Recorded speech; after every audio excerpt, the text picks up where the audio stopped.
Hi, Matt. I was looking forward to talking to you. I really get turned on by like good ideas and good stories. I've been cursed and blessed with an overactive imagination. If people like it or whether they don't like it, no consequence to me. I prefer that they liked it. Even just saying that made the hairs on my arm stand up. MattLees Gets Creative contains themes and subjects that may not be suitable for everyone listening.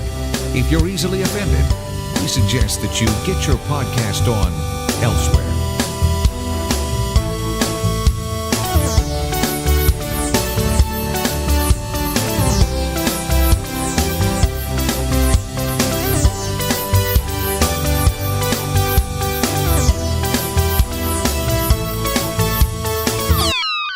This time on MattLees Gets Creative. But I didn't seriously consider becoming a professional actor until I was made redundant from my first job. I was given a bag of money, so I was at a crossroads of my life. What do I do? And so I chose. Certain members of my family didn't want me to become a professional actor, so I came to a deal. I said I'd go for 3 auditions, and if I didn't get any of them, then I would still remain being a civil servant or something. Right. But fortunately for me, 2 people offered me a place, and that's why I'm talking to you today. Simon Fisher-Becker did not need to go on to become a civil servant. He's a versatile character actor known from Shakespeare to pantomime, film, television, radio, and theater. He'll tell us how he hit the cutting room floor in Harry Potter and how he went on to play Doria Moldovar in Doctor Who, right here on MattLees Gets Creative. Please make sure you follow us on social media at ML Gets Creative. Please subscribe. Perhaps consider leaving a review. It really does help. Thanks for listening. Hear me okay? Absolutely smooth and wonderful. Wonderful. Well, again, thank you so much for agreeing to talk with me on the show. We have crossed paths before at Comic-Cons, but it'd be nice to actually speak with you directly. So I thought it'd be a really interesting chat, especially with an actor like yourself with such a wide variety of roles. We'll get into that, but first I wanted to always, as I do, start at the beginning. Where did it come from for you? The love of acting, the love of performance. Do you remember where that all started for yourself? Well, I'm often asked this, and at first I sort of floundered, but the more I sort of think about it, I was very fortunate that my grandparents got me to see pantomime quite young. I think the earliest I remember I was probably about the age of 4. And I did just enjoy the glamour and the glitz and the fun of pantomime. And also, in my youth, I managed to get tickets to see plays in particular. And more I watched and attended, I sort of started becoming a critic. But not in a nasty way. I was just watching and I was thinking, oh, so why has she done it that way? And if I was playing his role, I would do it slightly differently. So that was the sort of interest in it. Mm-hmm. I then, by chance, was informed that in my school, they were going to do a production of Oliver, and that I was going to be Mr. Bumble, and I had no choice about it. I was the only one who fit the frock. and from that, I got some praise. And I found that's how I got the bug. But I didn't seriously consider becoming a professional actor until I was made redundant from my first job. I was given a bag of money, so I was at a crossroads of my life. What do I do? And so I chose.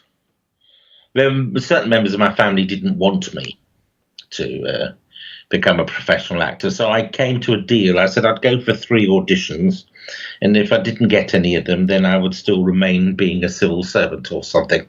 Right. But fortunately for me, 2 people offered me a place. And that's why I'm talking to you today. Yeah, so as of 3 auditions and 2 of them, you were offered a place. Yes. Now, in my time of talking to other creatives and actors and writers, I believe that is extremely rare. What I will also say is that over the years I have found that I've been incredibly lucky. And I think a lot of people are incredibly lucky. And so I do say to drama students today that 95% of your success is luck.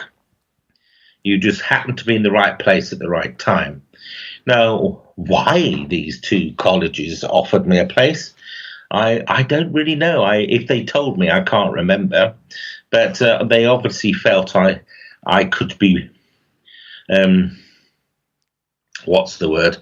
I could be encouraged to develop, and I had potential. Yeah. Now, these were schools, drama schools, did you say you applied for at the time? Yeah. Yeah. And I have subsequently found, when I've been asked to sit on panels for colleges today, that there's a lot of people come forward, and I think, oh, they very good. And it's very often the very good ones are not chosen, because the argument is they're so good that what the college or institution can offer is very little. Mm-hmm. Whereas somebody who has potential but needs more nurturing, they're the ones who are more likely to be taken on. So that was an eye-opener. Mm-hmm. So because the viewpoint is those with a natural talent will be picked up somewhere anyway. Right. But the question was, how did I get into it and why? I was bullied a lot at school. The only two subjects I was actually any good at school was music and biology. Although I came away with a bucket's load of certificates at the end of my time in education, music and biology were the only ones I really liked. And having been bullied intensely by both students and teachers at times, my school years were not very good, and I came away intimidated, low esteem. Uh-huh. I wouldn't say I was suicidal to say time, but I definitely had no confidence at all. So although I was sitting there criticizing or giving critiques to other professional actors on the professional stage, I wouldn't have had the courage to go and do it at all. Yeah, and I mean, I mentioned before about recurring themes, and while it isn't everyone, it is certainly a recurring theme is also the bullying thing. I mean, myself included, and actors I've spoken to, and musicians, and all sorts. And it's maybe part of that recurring theme, that lesson that this show is going to teach me, is that maybe we need those rough roads and those hard times to realize the value of ourselves. I don't know. Maybe I'm trying to be overly romantic about it, but it's certainly something that comes up a lot. Yes, I mean, today bullying is highlighted, and there's many anti-bullying campaigns and awareness of what constitutes being a bully and how it affects people. But in my day, because we're talking, I was 5, so from 1966 to 1980, effectively. If you sort of reported to a teacher that you were being bullied, they didn't do anything. They just called it character building. Mm-hmm. Character building was always the phrase. Or sometimes they say, well, you must have done something to upset them. Yeah, boy, I've heard that one before. What did you do? Well, what did you do? Or the one that really got, because part of the bullying was if something bad happened, I'd be one of the first asked if I knew anything about it, or actually accused. And very often, some school teachers would say, well, if it wasn't you, who was it? If you're supposed to know, it's your responsibility. No, if it wasn't you, who was it? In other words, they were saying, well, it obviously was you. Yeah. And there were several times I was accused of certain incidences, and I wasn't even in the building. Oh, good Lord. Yeah. And so that I developed a lack of confidence in anyone in authority, and that built my rather skeptical look on life even today. Mm-hmm. Also, what the result is even today, I sort of say to myself, I have to prove that I've done this or I've not done this. I need to have proof. And very often, because, I'm self-employed, I'm an actor. When I'm not acting, I'm writing, which is another existence of solitude. And I'm very often by myself. And if my husband is out at work, then I'm in the house all by myself. But if somebody comes along and says that at 2 p.m. this afternoon you were seen doing something, I've got no proof there. The only thing now I can see on my laptop or not. I don't know how it works. I'm not that quite au fait technically, but I'm working at my laptop. Does that, I don't know what they call it, the IP address, and that just says the laptop was being used. That's right. So I'm sure in an official court of law, you could argue that it wasn't you sitting at the computer just because the computer was active. Yes, you see, and so yeah, exactly that. So the prosecution would say, well, that's no proof it was you at the laptop. That's right. Yeah. And it is. I mean, if people get to read my first volume of my autobiography called "My Dalek Has a Puncture," I sort of go into what happened to me and also other members of my family when they were being bullied and the sort of things that they were being accused of. And some of them were quite off the wall. But I did, to get myself out of being punched, I did gradually develop some sort of sense of humor and made people laugh. Yeah. So the silver lining to the bullies for me is they built my sense of humor, which now people like. Right. Yes. And not to give them credit, but they may have also built the tough skin, which I'm sure is essential in your in your industry. Absolutely. And anyone decided to go in any performing industry, I would also say, just to shut some of my lovies up, anyone wanting to go freelance in any industry, it is not easy. Mm-hmm.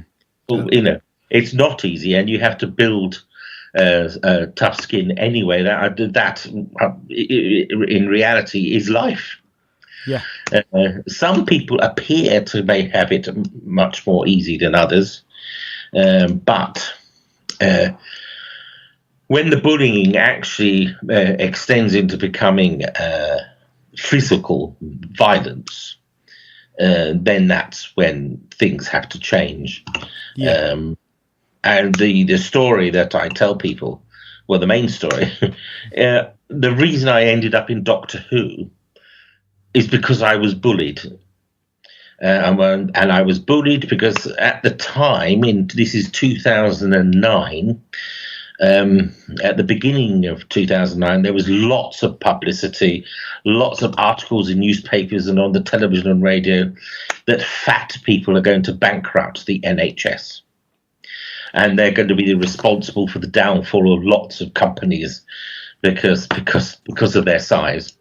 And one day, and I can tell you it was the 22nd of March, and the reason I can tell you that, it's one of my nephew's birthdays, I was beaten up at a petrol station quite badly. And as a result, I got a damaged knee, I got a damaged back, I got damaged vertebrae. And the only reason they stopped kicking me is because inside me I was saying, I cannot die on my nephew's birthday, because that's actually how I felt. Because at the time I lived in South London, where it was notoriously bad. There were fatalities every week. And it did cross my mind, my God, is this my time? And I just said, I cannot die on Carl's birthday. And I just lashed out with a fist, and it just happened to land on one of the people. And then they scattered and disappeared.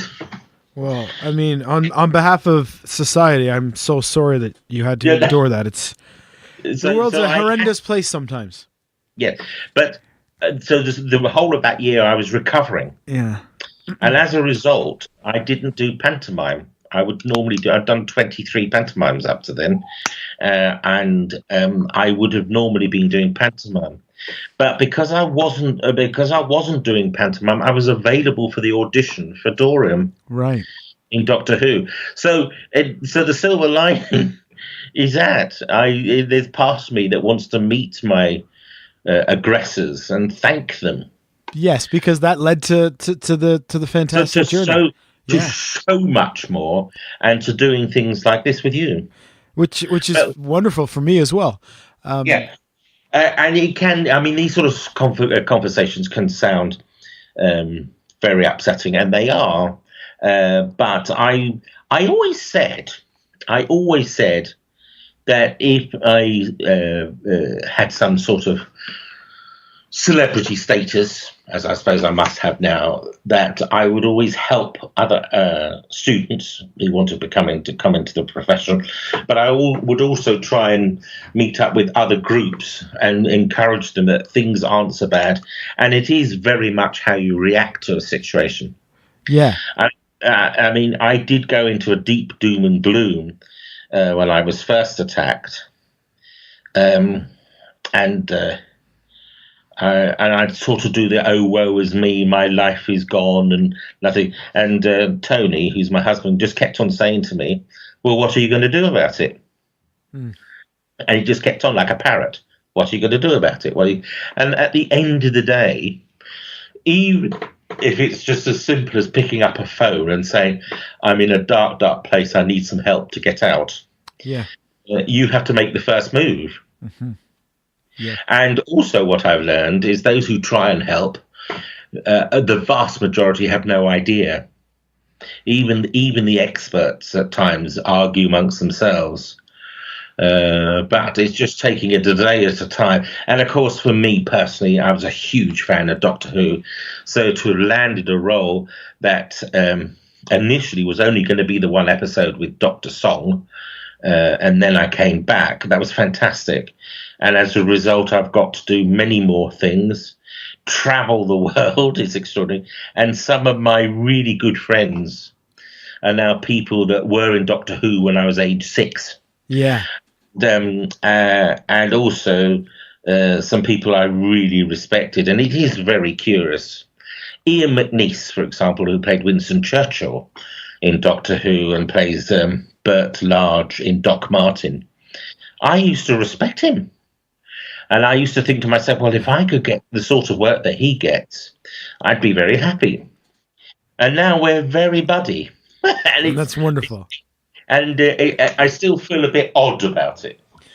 I wanted to ask, because something wonderful about being in Doctor Who is not only that, but you also played a really meaty character.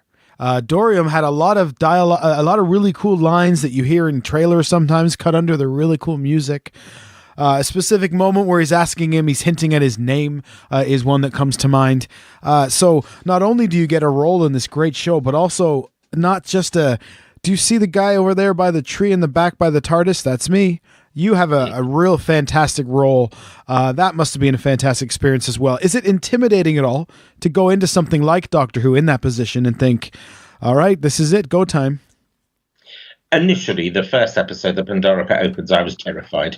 Yeah. But also excited. It was a whole combination of things. And the realization that a dream, which some people dismiss as just pure fantasy, or I remember one bank manager referring to it as pie in the sky. Well, I got the biggest pie, didn't I? And it was terrifying at first because I didn't want to mess it up. But there was the excitement. I remember going to the location from the dressing room in this movie, and then just thinking to myself, oh my gosh, this is it, we're at the point of no return. But by the end of the day, it will all have been done. So I just had to get through that few hours, and that sort of got me through it. And I have to thank Alex Kingston tremendously, because she helped me calm my nerves, and everybody I have to thank, really. Toby Haynes, the director, as well. It was partly because of Toby Haynes that I got to return, because he told Mr. Moffat that he thought I was an actor who knew what I was doing. Excellent. That was a pleasure. Yeah.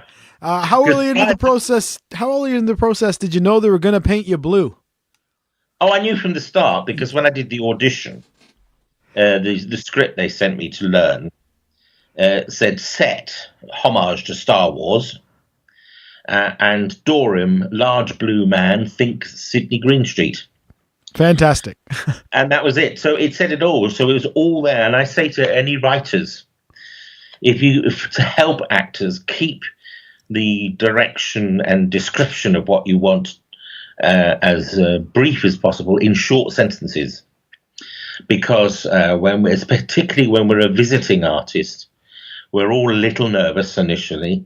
You don't want to have to read through 23 paragraphs of something. So just simple descriptions and direction makes it a lot easier. And I loved the dialogue that Mr. Moffat wrote for Dorian. And, he came back. Each time Dorian came back, there's something a bit more about him. And as you indicated, and I think that's part of the reason that the fans like him, because he's got dubious nature and character, and that's the fascination for the fans. And we still don't know what his debt is to the Doctor. Yeah, it's one of those great things about Doctor Who that you can have literally decade-long themes just kind of running in the background that kind of get solved later, I mean, that character was fascinating, which is a testament to your performance, I think, because even there's scenes where he's essentially just a head in a box. But you're still enthralled, you're still interested. Did you have a moment where you think, well, I'm in Doctor Who, but I'm just a head in a box? Well, I howled with laughter when I read the script, but then there was the practicality of things. Of how do I do it without, because I can't gesticulate with my arms. It's just my head. So I want to do everything with my face. And in those situations, it could be so easy to overdo it, and so it comes over as hammy. But when we did a test take for the camera on one scene, when it finished, this thumb came round in front of me, and it was from one of the sound guys. So he let me know that I could be heard clearly, and nobody said anything about me be hamming or overdoing it. Pardon me. Mm-hmm. So in that sense, the realization that you have a limited way of putting over something was, to say it was a stress is incorrect, but I had to focus and concentrate. Yeah, and it's not as easy when you can't especially with a panto background, Yes. So that must have been helpful and a curse maybe, because I always notice panto performers are very big with the faces. Yes. I'm big into pro wrestling, and they're the same thing, big facial expressions, so that would have helped. But you're probably also used to flailing your arms around to make your point, which would have been hard in a box. But that is communication. Humans communicate. Language is about 5% of communication. There's body language, the sense of what you're saying, and how you say it. Mm-hmm. It's how you emphasize certain words and things that can change the whole meaning sometimes. Definitely. Now, you also have other performances, not necessarily in a box, but perhaps challenging, going into another massive franchise, and I'm sure you know exactly where I'm going, with the Harry Potter franchise. Yes. Now, is that a lot of green screen involved for you there? Does that mean you didn't get to spend a lot of time on set? Yeah, it was green and blue screen, and being ghosts, just the ghosts were together. So it was quite a lonely time. We didn't really get to perform with a lot of the other actors, which was a shame. Yeah. But we did get to meet quite a few when when you went to lunch, and if we were sharing a makeup room or a costume. Mm-hmm. So we did get to meet people, but I could hardly say that we became bosom pals, and the conversations were very limited. But I can say I met them. The rest of the time, we were hanging 20 feet off the floor, and doing all sorts of things, and at times talking to a stick with a cross on it. That's for your mark. Well, it was more for, although we spent a long time waiting for John Cleese, because at the same time, he was doing his cue for James Bond. And of course, at the time, James Bond took priority over Harry Potter.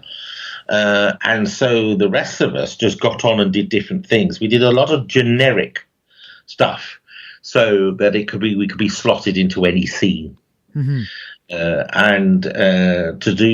Although there were three of us at one point in a row, we weren't allowed to turn to each other when we were talking to each other. So we had to look ahead all the time. And then we each had our own separate stick. Because we were 20 feet up in the air, the sticks, like periscopes, were being pulled up in front of us. And with the cross, and that was for eye line, for whatever they had in mind. Mm-hmm. And sometimes it was straightforward, and other times it was quite farcical. Yeah. So it's probably interesting. It was a huge experience. Yeah. Wonderful experience. And I loved it all, but we were all very disappointed that all the hard work that we put into it just ended up on the cutting room floor. Yeah. But again, that makes me sound like a moaning lovey. No, that's all part of showbiz. But it was disappointing and frustrating that not more of what we did has been kept. Yeah, and it was the initial film as well. So this, as you said, 007 took precedent at the time because it wasn't the monster that it would one day become. Yeah. Hey folks, thanks for listening to MattLees Gets Creative. Now, I know people can't afford to be a patron for each of the podcasts that they love. But if you're looking to put a little support towards an independent podcast, it would make you a loyal part of our team. Those fees would be used for the obvious things like the production of the episodes, but we're also looking to pay it forward, as each month I'll donate half of the total patron subscriptions to the Valindra Cancer Center in Cardiff. Because, in addition to being a musician and a podcaster, I am also a cancer survivor. As well as bonus clips and outtakes from various interviews, patrons would also have access to live streams and at least one exclusive episode per month. Bonus episodes could be additional interviews or unheard guests, as well as performances and readings by musicians, poets, authors, etc. Loyal supporters would also get some digital earlove with shout-outs on these special shows. As a member of the club, you'll also have spoiler alert access, where you'll find out about an upcoming guest, have the chance to submit questions, and even have early access to some of those episodes. This show will always remain free for all of the people that are kind enough to listen and to join us on our journey. But if you're looking to give a little back and help us out too, you are most welcome, and we would appreciate your support. And that's at patron.podbean.com/MattLees Gets Creative. patron.podbean.com/MattLees Gets Creative. Thanks for listening. So probably different to the Doctor Who experience as far as intimidation goes, because it's just sort of a gig, and I mean that with as much respect. But I mean the main difference. Firstly, they were 10 years apart. I mean, Harry Potter was in 2000 and Doctor Who was in 2010. There was all the anticipation of what might happen. For example, I'm a working actor. I get offered a role. The contract was for the first 4 films. You're thinking, oh, wonderful, marvelous. You're given a car to pick you up and take you home. You have not only that, but a designated driver. Mm-hmm. So I had the same chap every day. So that gives you a sense of, oh, they're taking me seriously as an actor. This is wonderful. Yeah. It's marvelous. And I was treated with respect. When we finished our filming, in your contracts, you're supposed to leave 10 days before you do another job, just in case they need you. And but I was offered a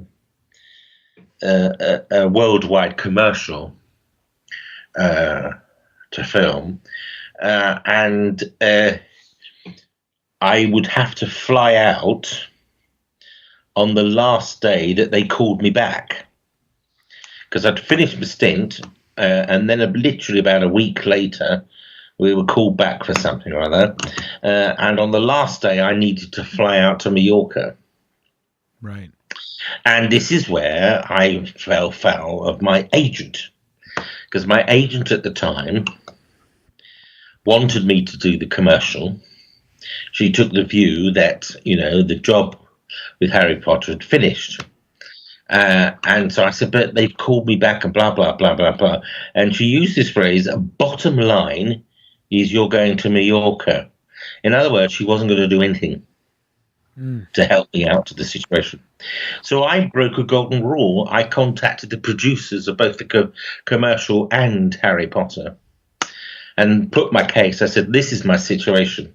Well, I have to say the people on Harry Potter were fantastic. They said, worry not, we will make sure you get to Heathrow Airport. So they at their expense got me to Heathrow Airport. The producers for the commercial said, worry not, just get a later flight. Now, to help and meet people halfway, I said I'd pay the cost of the change of my flight.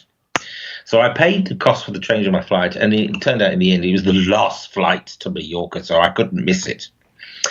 So there was a bit of bitings of nails and during the day, but both producers got together and helped me finish what I had to do on Harry Potter, and then go out to do this commercial. And I got to Mallorca at something like, by the time I got to the hotel, it was 1 o'clock in the morning. Anyway, when I got to my room, there was a bowl of fruit and some lovely sparkling water and things, with a little note saying, "You've had a busy time. Have a lie-in. We'll see you at 2 p.m." Wonderful. So that would never have happened to me if I was in some piddly film that anybody didn't know about. Right. The commercial people were quite happy. And it is funny, you do jobs every now and then, and your status, people see you in a different light. Although at the end of the day, I'm me. Yeah. And a similar thing happened years before. I was in a play in the West End, and I'd got a job, a corporate video. And I noticed how everybody were more respectful. And it's just the appearance. Oh, well, if he's in the West End, that's the caliber of performer you're working with, sort of thing. And they provided me with a car. I mean, normally with corporate videos, you have to make your own way. Yeah. They provided a car. They made sure I got back to the theatre in time to do the evening performance. But it is very funny how people look at you depending on the type of job you're doing. Yeah, I mean, you've done such a variety of roles as well. Just today, as part of my research, I watched, being the consummate professional that I am, I watched Pandemic. Oh, wow. And I tell you, if pandemic is a disease, the place that I work is rife with it. Yes. So, and what a different project, and something that was really, really interesting. How did that come about for yourself? Well, that's an example. Because of Doctor Who, I've had a lot of people contact me to ask if I'd get involved with their projects, with the thinking that my name associated will help. And one such project was called Waterside. It was a web series, and I did that. And one of the actors in it was called Richard. I always get it around the wrong way. Calvert Summers, I think his name is. A very good actor. Mm-hmm. And we left saying, lovely working with you, hope to work with you again, the usual conversation. Mm-hmm. A couple of years later, it turns out he's got a bag of money and he's putting together a short film, this Pandemic, and he claims that he had me in mind when he wrote it. And so for me, went off. It was a couple of days' work. And the next thing I know, it's been entered into festivals and I get nominated for an award. So it's terrific. Very special. And it's not nepotism as such. It's just that I do know myself, if you're given a short notice to do something and you've got a limited amount of money, who do I know who might do this, rather than going through the expense of doing a casting? So that's why castings, when they come along, are so valuable to actors. And what I have learned, I worked with my agent for a while, the number of actors who don't turn up at a casting is quite extraordinary. And we're talking 30 or 40%. We're not talking about one or two. And it's a frustration for casting directors as well as agents. And I can't believe it. I will admit there have been times I felt to myself, oh, this isn't really me, this job. But you go along and do the casting with the view that at least you're being seen. Right. So to not turn up is quite extraordinary. And so I say to students today, just turn up. You could actually get the job by default.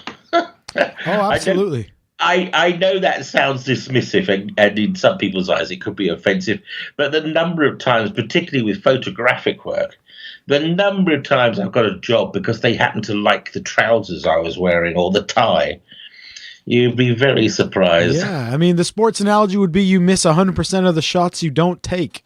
Yeah. I've applied for many musical jobs or radio production jobs in my time that I had no business applying for. But I went there, like you said, to be seen, to be relevant, to be in the circle of, we'll keep him in mind. He has no business having this job, but we liked him. We'll keep him in mind for next time. And that can always lead to something else. It is soul destroying. I know the number of times I've sort of come back from a casting and I thought, well, that was a waste of time. But when I first started out, of course, you were paid to go to a casting. Oh, that's nice. It shows how old I am, really. I was paid £7. I was paid £7. Hey, that's a profit, right? Yeah, I paid. It covered my train fare if I had to go into London, and if I went further afield, I mean, there were a number of times I'd have to go to Glasgow, and my fare was paid for. They'd arranged a ticket, and I just had to collect it. Or the ticket, because also when things weren't as automated as they are now, I had tickets delivered to me by courier. Wow! Just so I could go to a casting in Glasgow or Manchester. Yeah, it's all very different now, of course. But it is soul destroying when you feel that you're not suitable. But you just don't know. And the number of times I've thought I've blown it, and then I get the job. I mean, and very often I would have a blub on the train, thinking, why am I still doing this? And I'd get home and then find that there's a message to say I got the job. Yeah. But also on the other side of the coin, there've been times where I thought that was fantastic. I did a brilliant casting, and then I don't get the job. Yeah, I don't know what the formula is. Yeah, I think if I've learned anything from this series of podcasts, it's that there is no formula. Yeah. Yeah. You just better have the skill set and the mindset to get on it when it arrives and just hold on while the ride goes on. But then you have a run of things. I remember. I can tell you when it was. Even I'm trying to think the year. I think it was 1992. On the 12th of August, and I remember it because that's the grouse season starts, I had 3 castings, and I got all 3 of them. And it's never happened since. Right. It's the one and only time, but I got all 3 of them. And that really does make you feel so good. But then you can have a run where you don't get any of the jobs you've gone up for. And that can really make you think twice about what you're doing. Yeah. But then you're fortunate enough to land a role that people like in one of BBC's flagship shows. You you shave your head and paint yourself blue, and then you find that people don't want you to go to auditions or castings. They just want to know if you're available. Yeah. And that I've had a good run of that. Just the phone rings and Kim, that's my agent from Jaffrey Management, Kim will just say, would you be interested in? And she'll forward me the details. And to be quite honest, I very rarely say no. It's the fact that somebody wants me is enough. Yeah. Well, I mean, as I say, you've done so many terrific roles. You've done pantomimes. You've done one-man shows. There's another thing that sticks out in your bio that I would be remiss if I did not ask you about. It said something along the lines of, can conduct an orchestra. Yes. As I said, when I was at school, music was one of the subjects I was very good at. I could play the piano. I could play the clarinet. And the spin-offs of that was a saxophone. And I got grade 8s in all of them.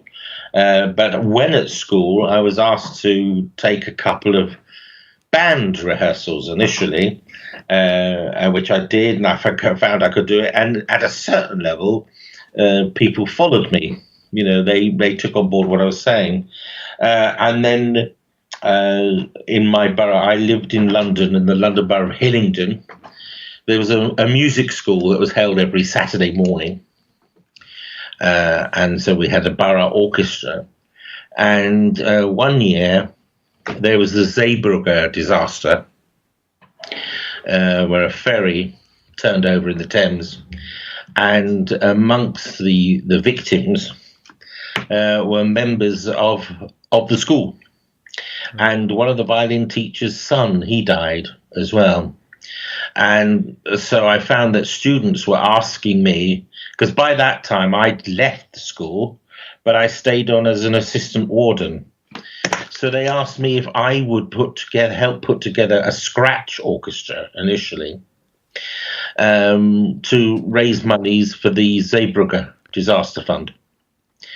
And so I asked Julian Gaillard, was his name, the father whose son died, and if it was okay for me to do that. And he very kindly said yes. He said, but only on one proviso, and that he was the leader of the orchestra. And of course, I then got other teachers involved. And at the time, the peripatetic teachers were made up of former members of the Berlin Symphony Orchestra, the London Symphony Orchestra, the Halle Orchestra. So suddenly I found I'd got a 142-piece orchestra with super duper talented people as well as students. There were the tutors as well. We chose a particularly difficult program, and I had to work hard, but I found I could do it. From that, we formed the Hillingdon Philharmonic Orchestra, and we entered all sorts of competitions. And one of the competitions was that I had to conduct not only an orchestra, but a choir as well. Wow.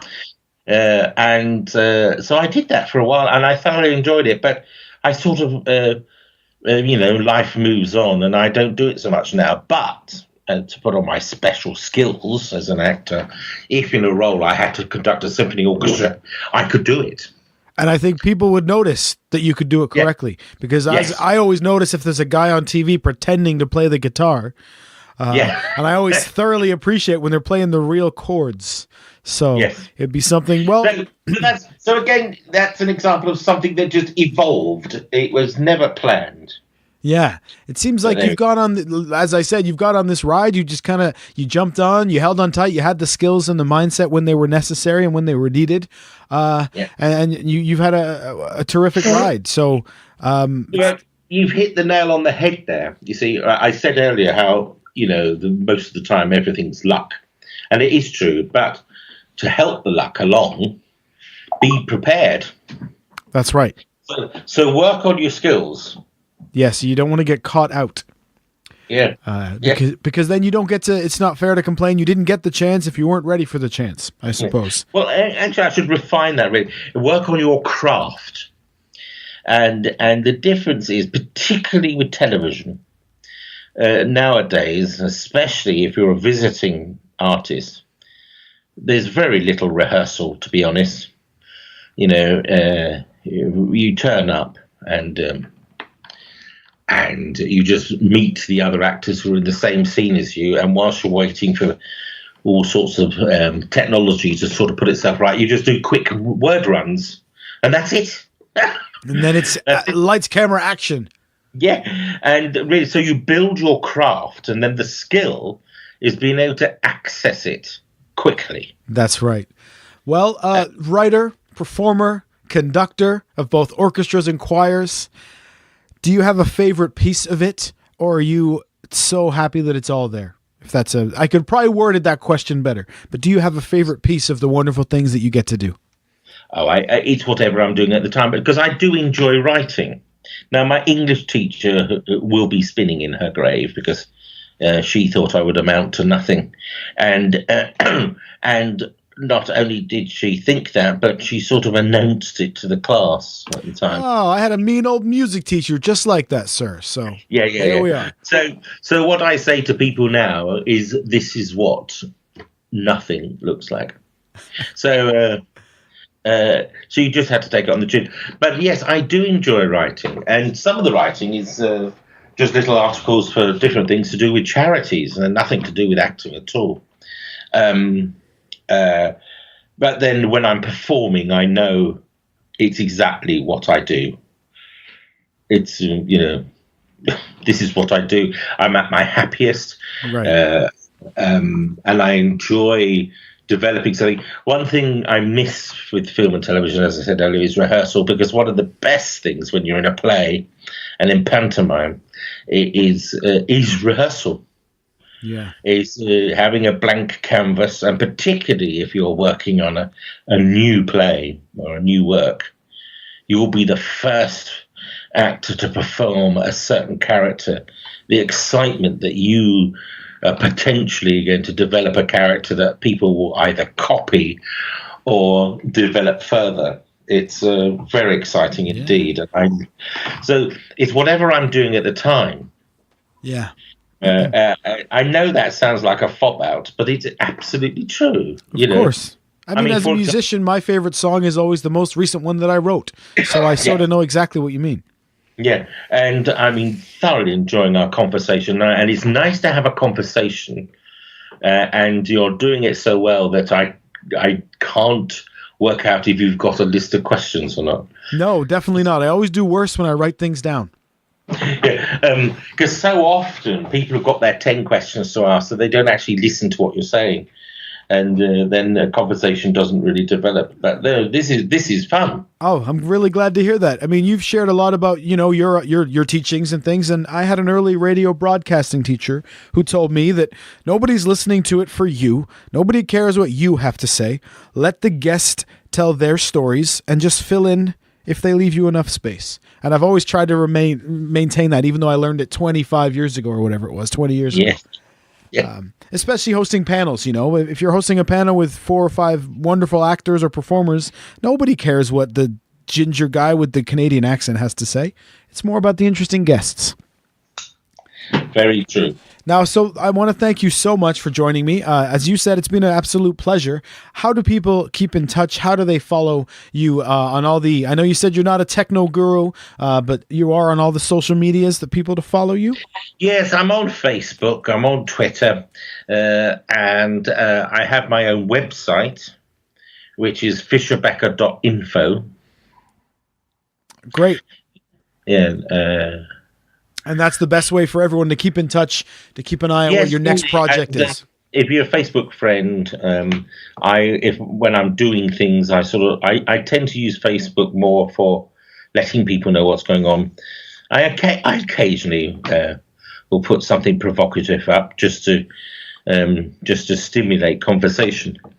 Which is fun to poke and cause trouble now and again can be a fun thing. Can I just mention, please? That I'm doing at the moment, and this actually came from Facebook initially, but there's a radio series called The Hawk Chronicles, which can be you can access it via Spreaker and Mixcloud and all the methods going online. But a guy asked me if I would do a guest appearance, and so I did episode 103. I'm now just finished recording episode 118. Wow. So it's mainly because I enjoy it. They haven't got bored with what I have to offer, but it's something that just came out of the blue. And Facebook initially, I got a lot of work from. Yeah. And so I know people beginning to become anti-Facebook, but and fewer people, I think, are following it. So we have to find other ways of getting out there. Yeah, it's important for marketing. I mean, I sure don't care how many kids the girls I went to school with have, but I do like being able to connect with people as yourselves that I've crossed paths with over the years. And, perhaps we'll cross paths once again sometime at a con locally. I do pop up from time to time hosting those things. And I want to wish you continued success, and I look forward to seeing your next project. Well, and I look forward to sort of following you more and seeing what you have to offer. Thank you again so much, and have a great evening. Next time on MattLees Gets Creative. Last year, this is where it happened, I was performing at Coast to Coast Mixtapes. I was doing a worldwide tour trying to look for the next big artist. I was in there, it was like the 8 Mile kind of vibe. They had a hat, and they had like all the artists that put their names down, and they'd pull a name out of the hat to see who would go up first. And I was just you never want to be that first guy, because you have to kind of set it off. They actually called my name up first. Australian independent hip-hop artist Muggsy joins me for a conversation about his inspirations in hip-hop, how he stays driven where the hip-hop scene is almost non-existent, and how his love for his craft nearly killed him, literally. Muggsy is my guest next time we get creative. Don't forget to follow us on social media at ML Gets Creative. That's Twitter and Instagram. There's a Facebook group and a YouTube channel. And please, if you are enjoying the show, we're so very glad to have you. Perhaps you could share, perhaps you could like, perhaps you could leave a review. I sure would appreciate it. Thanks for listening.